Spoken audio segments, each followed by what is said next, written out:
बोलो बोलो थावे वाली मैया की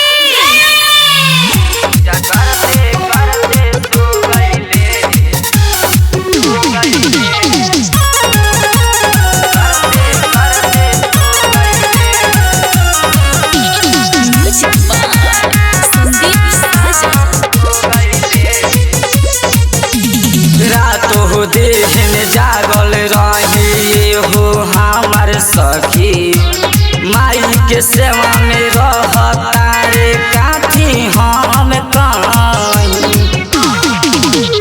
रातो हो दिन जागल रही हो हमार सखी माई के सेवा में रहता रे काठी हम कहीं। छोड़े दिहले सुते गईले सब भूले गईले रउए कुछ करिए माई पूजा करते करते सो गईले करते करते सो गईले रउए सहारा करिए माई पूजा करते करते सो गईले करते करते सो गईले।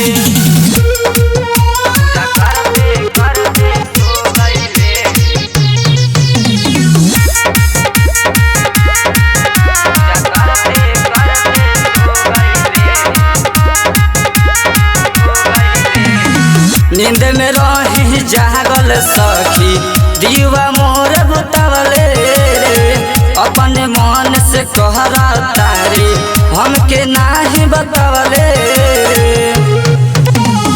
नींद में रही जागल सखी दीवा मोर बुतवले अपने मन से कहरा तारी हमके नाही बतवले।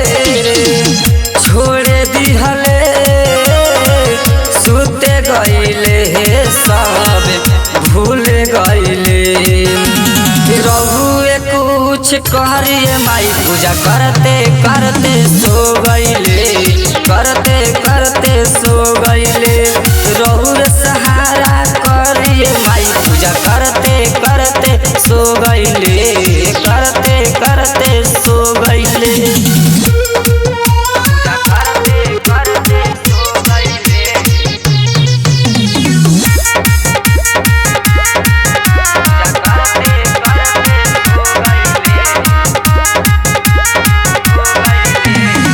राइटर मंटू से कहनी हम तब नाही समझले राउरे भजन सागर संवरिया बहुते धूम से गवले।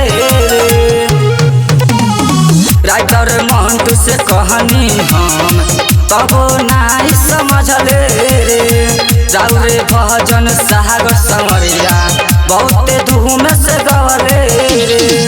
छोड़े दिहले सुते गईले सब भूल गईले रहुए कुछ करिए माई पूजा करते करते सो गईले करते करते सो गईले रहुए सहारा करिए माई पूजा करते करते सो गईले करते करते सो गईले।